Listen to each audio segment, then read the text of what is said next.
increase in visible trails that hang out anywhere from the 90s when they changed the fuel to GP8, which is a kerosene. All right, now there's lots of pictures of inside planes that show these tanks. Now, these are chemtrail vehicles, and here's a debunking of that, and he explains what it actually is. But there's even a picture of Trump in here walking through one. Oh, Trump knows about the chemtrail program. This one I put out especially for the Q-tards. I love you all. Here it is. And then I think about the photos I've seen of these, airplanes with these giant tanks of liquid inside of them. And I think, I don't see any room for luggage in there. These are what are called ballast tanks. Ballast tanks, generally speaking, almost exclusively, are for testing flights before they're commissioned for public use. So in those tanks, and you'll see the pipes running along the ground, there's a lot of water. And the purpose of this, famous one, Trump travels through, chemtrail plane. And that was actually the Boeing 737 Dreamliner before it, became public. In that plane, they had the ballast tank. And it's to simulate, for lack of a better word, a large person rapidly moving around the cockpit.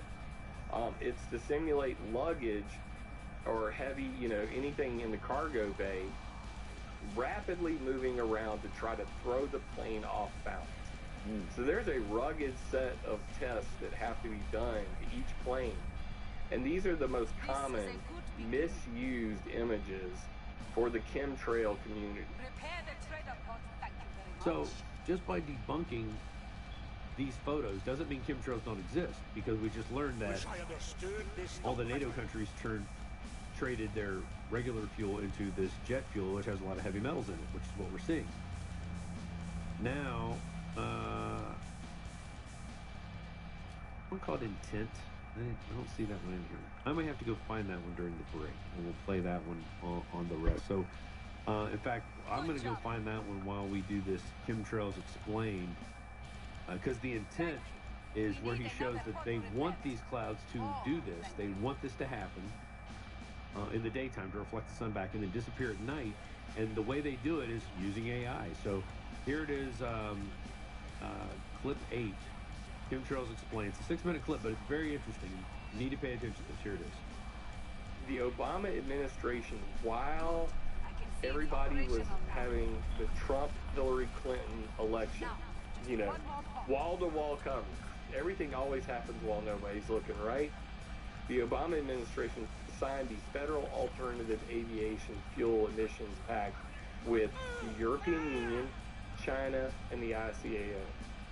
This can be summed up in just a couple words: biofuels for contrail control, which goes back to what Ulrich Schumann was saying. To change the chemical constituents coming out of jet aircraft so that there's less warming, more cooling contrails.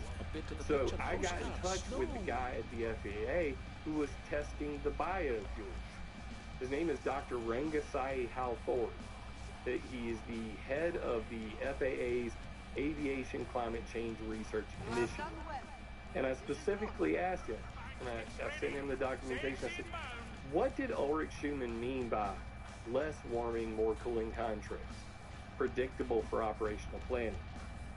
He says, and he plays it off, but at the end of the day, he says, we want more contrail-induced cirrus clouds by day and none by night. Wow. This is intent. I have this